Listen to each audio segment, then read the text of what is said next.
सबसे ज़्यादा कौमियत परस्ती अरब के अंदर मौजूद थी। जब हुजूर नबी अकरम सल्लल्लाहु अलैहि वसल्लम की बिआसत नहीं हुई थी ना जी, सबसे ज़्यादा कौमियत परस्ती अरब के अंदर मौजूद थी, सबसे ज़्यादा मफाद परस्ती अरब के अंदर मौजूद थी, बेइंतहा की कौमियत परस्ती थी। हालांकि थे सारे अरब के लोग, लेकिन चूंकि ख़ानदान बहुत ज़्यादा थे, कबाइल बहुत ज़्यादा थे, एक कबीले के फ़र्द को अगर कोई मार रहा होता है भाई, तो पूरा कबीला उसकी मदद करने के लिए वहाँ पहुँच जाता। चलो इसकी ये तो बात समझ में आती है। लेकिन एक कबीले के आदमी अगर किसी के ऊपर जुल्म कर रहा है भाई, एक कबीले का आदमी किसी के ऊपर जुल्म कर रहा है, तो जुल्म करने वाले का कबीला जो है वो उसको जुल्म से नहीं रोकता था, उसको जुल्म से रोकना अपने लिए आर समझता था। क्यों? मेरा कबीला है, चाहे वो जुल्म कर रहा है, चाहे वो हक तलफी कर रहा है,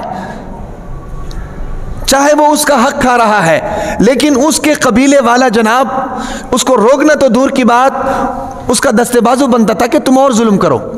ये हालत थी अरब के अंदर हुजूर नबी अकरम सल्लल्लाहु अलैहि वसल्लम की बिआसत से पहले।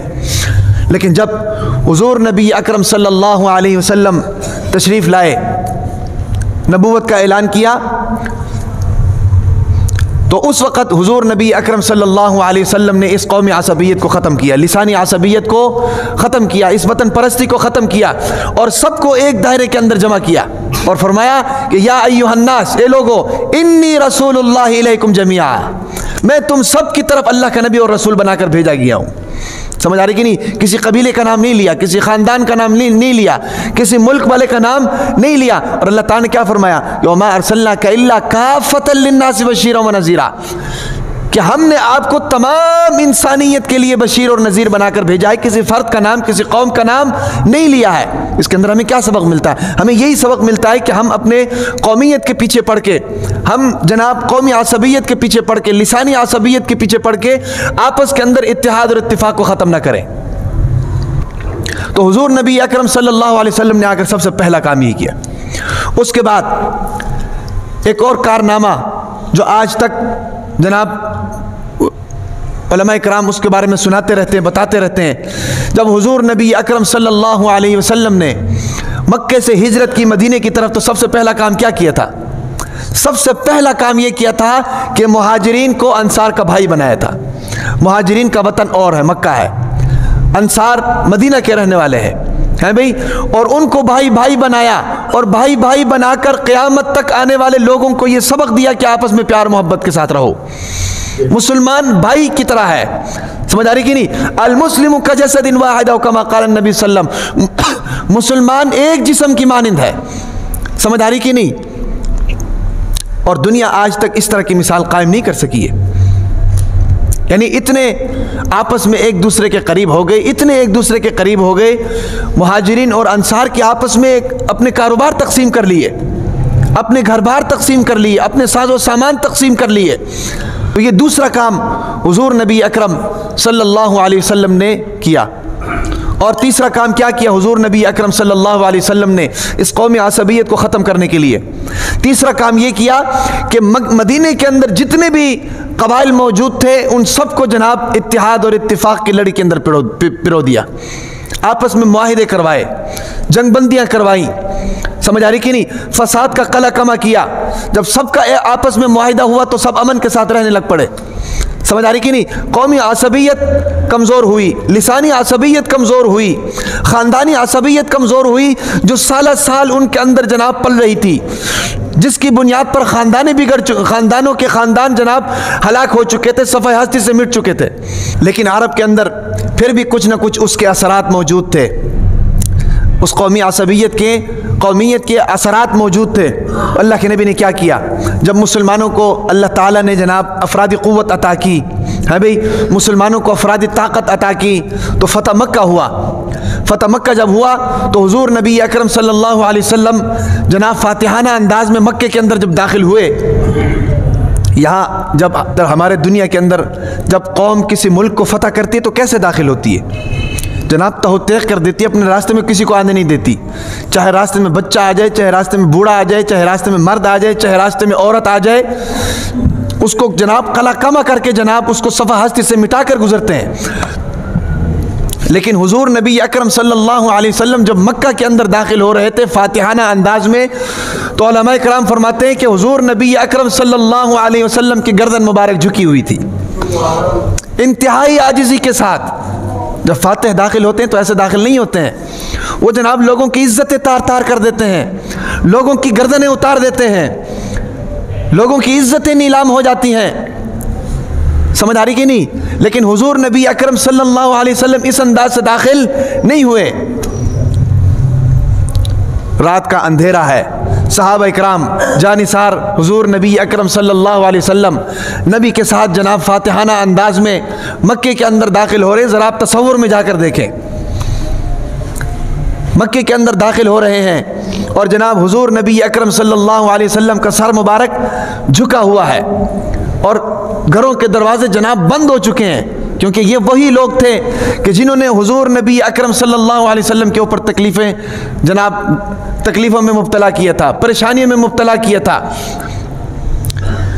समझ आ रही कि नहीं? कत्ल के मंसूबे बनाए थे, बेटियों को तलाक़ें हुई थी, गर्दन के ऊपर ओजरी रखी गई थी, बदमाश लड़कों को पीछे लगाकर पत्थर मरवाए गए थे। ये वही लोग हैं। आज अल्लाह ने नबी को ताकत दी है, फातिहाना अंदाज में जनाब मक्के के अंदर दाखिल हो रहे हैं और हालत क्या है कि गर्दन झुकी हुई है और ज़ुबान पर अल्लाह ताला की हम्द व सना है, ज़ुबान पर अल्लाह की हम्द व सना है। और सहाबा इकराम जानिसार नबी अकरम सल्लल्लाहु अलैहि वसल्लम साथ चल रहे हैं। मक्के की गलियों के अंदर जनाब मुसलमानों का लश्कर आ रहा है और मक्के के दरवाजे सारे बंद हैं। रात आधी गुजरती है तो घर के अंदर जो औरतें होती हैं वो अपने मर्दों से कहते हैं ज़रा बाहर निकल कर देखो तो सही मोहम्मद अपने साथियों के साथ कहाँ गया है। क्योंकि जब कोई फातिहाना अंदाज में शहरों में दाखिल होता है वो तो किसी की इज्जतों को नहीं छोड़ते हैं, वो तो लड़कों को गुलाम बनाते हैं, मर्दों को जनाब सूली पर लटकाते हैं, औरतों को बांदिया बनाते हैं, किसी की इज्जतों का ख्याल नहीं होता। ये कैसा लश्कर है कि किसी को छेड़ते ही नहीं है। ज़रा बाहर निकल कर देखो तो सही ये हो क्या रहा है। तारीख़ के अंदर लिखा है कि वो जो लोग मर्द थे वो दरवाज़ा खोलकर बाहर देखते हैं तो एक अजीब ही मंजर होता है, एक अजीब ही मंजर होता है। ये मैं बता रहा हूँ कि कौमी असबियत हुजूर नबी अकरम सल्लल्लाहु अलैहि वसल्लम ने कैसे ख़त्म की। वो बाहर निकल कर देखते हैं तो एक अजीब ही मंजर होता है। क्या मंजर होता है? देखने वाले कहते हैं कि हमने देखा कि हुजूर नबी अकरम सल्लल्लाहु अलैहि वसल्लम अपने जानिसारों के साथ काबे के तवाफ़ के अंदर मसरूफ़ हैं, काबे के तवाफ़ कर रहे हैं और अल्लाह ताला के हम्द व सना कर रहे हैं कि अल्लाह ये जो फ़तह हमें मिली है ये आपकी वजह से हमें मिली है, ये आपकी मदद और नुसरत की वजह से हमें मिली है। समझ आ रही कि नहीं? तो बताने का मकसद ये है हुजूर नबी अकरम सल्लल्लाहु अलैहि वसल्लम का ये अमल हमें बताता है कि कौमी असबियत से बाहर निकलें, लिसानी असबियत से बाहर निकलें। आपका कोई दुश्मन है तो उस दुश्मनी से दस्तबरदार हो जाएं। आपकी किसी के साथ नाराज़गी है तो नाराज़गी को भुला दें। समझ आ रही कि नहीं? मुसलमान एक जिस्म की मानिंद है, एक जिस्म की मानिंद। एक जिस्म एक हाथ में दर्द होता है तो पूरा जिस्म बेकरार नहीं होता, होता कि नहीं? हालांकि हाथ पूरा जिस्म तो नहीं है, हाथ जिस्म का एक उज़्व है। आंख में दर्द होता है तो कभी पाँव ने इनकार नहीं किया डॉक्टर के पास जाने के लिए। समझ आ रही कि नहीं? क्यों? क्योंकि इन सब का आपस में इत्तिहाद है, सब का आपस में इत्तिफाक है। पूरा जिस्म बेकरार है। सर में दर्द होती है तो सारी रात आंखें नहीं सोती हैं। समझ आ रही कि नहीं? इस इत्तिहाद और इत्तिफाक की ज़रूरत है, कौमी असबियत से बाहर निकलने की ज़रूरत है। तो उसके बाद क्या हुआ? अब मैं ये बता रहा हूँ कि अल्लाह के नबी ने कौमी असबियत की बुनियाद कैसे उखाड़ कर फेंकी। उसके बाद क्या हुआ? जब हुजूर नबी अकरम सल्लल्लाहु अलैहि वसल्लम तवाफ से फारिग हुए तो अज़ान का वक्त आया। अज़ान का जब वक्त आया तो हुजूर नबी अकरम सल्लल्लाहु अलैहि वसल्लम ने हुक्म दिया कि बिलाल खाने काबे की छत के ऊपर चढ़ जाओ और खाने काबे की छत के ऊपर चढ़कर जनाब अज़ान दो। समझ आ रही कि नहीं? बैतुल्लाह की छत के ऊपर चढ़कर अज़ान दो। अब बिलाल कौन है? हबशा का रहने वाला, ज़ात का ग़ुलाम है भाई, रंग काला कलोटा, काले रंग का, मोटे होंठों वाला, है भाई, कि जिसके ऊपर जुल्म हो रहा था, उमैया बिन खलफ का गुलाम था, अबू बकर ने पैसे देकर उसको आज़ाद करवाया। एक गुलाम को और हबशा के रहने वालों को ना उसका हसब नसब है, ना उसका ख़ानदान है भाई, न ज़ात के एतबार से कोई बड़ा आदमी है, ना शक्ल सूरत है, ना पर्सनैलिटी है, कुछ भी नहीं है। लेकिन अल्लाह के नबी ने क्या फरमाया कि बिलाल बैतुल्लाह के छत के ऊपर चढ़कर जाकर अजान दो। समझ आ रही कि नहीं? ऐसा क्यों किया अल्लाह के नबी ने? ऐसा इसलिए किया कि रहती दुनिया तक इंसानों को बताना था कि अगर आपस में इत्तिहाद और इत्तिफाक कायम करना है तो कौम असबियत से बाहर निकलो। तुम में से कोई बड़ा और कोई छोटा नहीं है, तुम में से बड़ा वो है जिसके अंदर तकवा ज्यादा है। इन्ना अक्रमकुम इंदल्लाहि अत्काकुम। समझ आ रही बात की? इन्ना अक्रमकुम इंदल्लाहि अत्काकुम, तुम में जो सबसे ज्यादा मुत्तकी है, चाहे वो काला कलोटा ही क्यों ना हो, चाहे खानदान के एतबार से छोटा ही क्यों ना हो, चाहे मालदारी के एतबार से कमज़ोरी क्यों ना हो, चाहे हैसियत के एतबार से कमज़ोरी क्यों ना हो, लेकिन अल्लाह ताला के नज़दीक सबसे ताकतवर वही है। समझ आ रही कि नहीं? यही मकसद था हज़रत बिलाल रज़ी अल्लाह ताला अन्हु को खाने काबे की छत के ऊपर खड़ा करने का।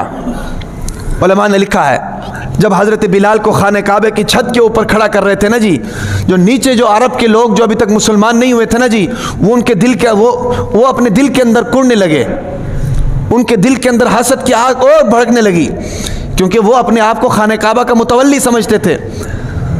समझ आ रही कि नहीं? बैतुल्लाह का मुतवल्ली समझते थे। तो उनमें से बाज़ लोग ये कहने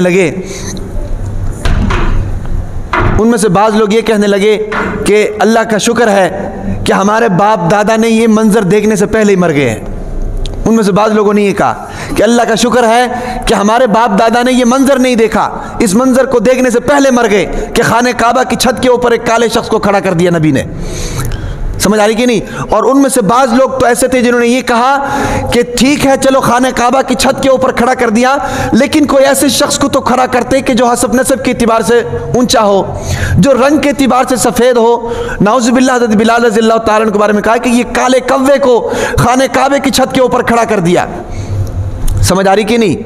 ये बातें जब हुजूर नबी अकरम सल्लल्लाहु अलैहि वसल्लम तक पहुंची तो अल्लाह ताला ने फ़ौरन आयत उतारी जिसकी तिलावत की है कि या अय्युहन्नास, ए लोगो, इन्ना खलक़नाकुम मिन ज़करिन व उन्सा, कि हमने तुमको मुज़क्कर और मुअन्नस से पैदा किया है। व जअलनाकुम शुऊबन व क़बाइल लितआरफ़ू, हमने तुमको ख़ानदानों और कबाइल के अंदर तक़सीम किया है। लेकिन इसका मतलब ये नहीं कि तुम में से कोई बड़ा कोई छोटा हो गया।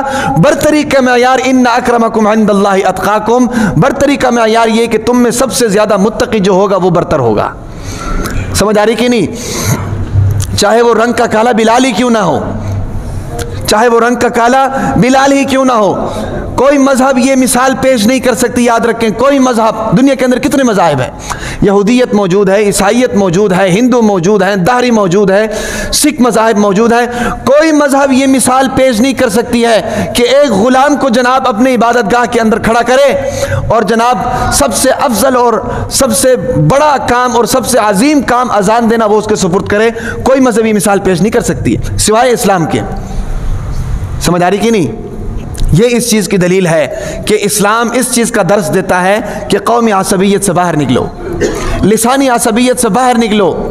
समझ आ रही कि नहीं? हम सब मुसलमान हैं, कोई पंजाबी, कोई पठान, कोई सिंधी, कोई बलोची, कोई अफ़गानी, कोई नहीं है, सब मुसलमान है। अल मुस्लिम कजसदिन वाहिद, मुसलमान एक जिस्म की तरह है।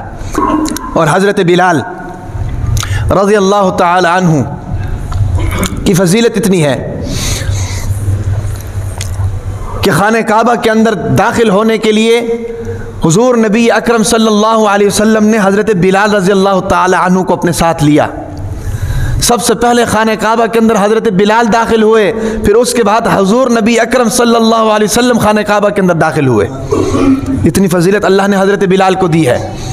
जब हुजूर नबी अकरम सल्लल्लाहु अलैहि वसल्लम सफ़र मेराज पर गए ना जी, सफ़र मेराज पर, तो वापस आकर हज़रत बिलाल को बुलाया और बुलाकर कहा कि बिलाल, जब मैं मेराज में गया था तो मैं जब चल रहा था तो मेरे से पहले कदमों की आहट आ रही थी, वो तुम्हारे कदमों की आहट थी। तुम तो दुनिया के अंदर थे, बताओ कि तुम दुनिया के अंदर थे, तुम्हारी कदमों की आहट जन्नत में कैसे आ रही थी? देखो, अल्लाह ताला ने खाना काबा में जाते वक्त भी हज़रत बिलाल को गार्ड बनाया। जन्नत में अल्लाह के नबी थे तो उस वक़्त भी हज़रत बिलाल को गार्ड बनाया। समझ आ रही कि नहीं? तो अल्लाह के नबी ने पूछा कि बिलाल तुम कोई अमल तो ऐसा करते हो, कोई अमल तो ऐसा करते हो, नहीं तो ना तुम ज़ात के एतबार से इतने बड़े हो, ना तुम रंग के एतबार से सफ़ेद हो, ना तुम खूबसूरत हो, हैं भाई? पहले तुम ग़ुलाम थे, ना तुम्हारी कोई औकात है दुनिया की ज़िंदगी में दुनियादारों के सामने, लेकिन इतनी वैल्यू तुम्हारी कि जन्नत के अंदर मैं जा रहा था, मेरे से पहले तुम्हारे कदमों की आहट की आवाज़ आ रही थी, तुम करते क्या हो? ये नबी पूछ रहा है सहाबी से। हज़रत बिलाल ने फरमाया कि अल्लाह के नबी, मैं कोई ऐसा अमल तो नहीं करता हूँ, सिर्फ एक अमल करता हूँ, जब भी वज़ू करता हूँ 2 रकात तहियतुल वज़ू के पढ़ता हूँ और अल्लाह ताला से दुआ करता हूँ, यही अमल है मेरा। फरमाया कि ये अमल अल्लाह को इतना पसंद आया कि तेरी कदमों की आहट की आवाज़ अल्लाह ने जन्नत में मुझे सुना दी। समझ आ रही बात की? तो बताने का मकसद ये है कि अल्लाह के यहाँ इज़्ज़त का मेयार दुनिया की इज़्ज़त नहीं है।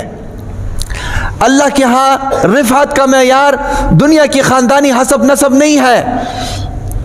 दुनिया के अंदर चाहे जनाब गरीब से गरीब तर ही क्यों ना हो, नीचे ख़ानदान का क्यों ना हो, लेकिन अगर ज़िंदगी अल्लाह की मर्ज़ी के मुताबिक गुजार रहा है, सुबह शाम अल्लाह की मर्ज़ी के मुताबिक गुजार रहा है, तो अल्लाह के यहाँ उसकी बड़ी वक़्त और बड़ी फजीलत है। याद रखे बात। समझ आ रही कि नहीं? तो ये सारी बातें बताने का मकसद क्या है?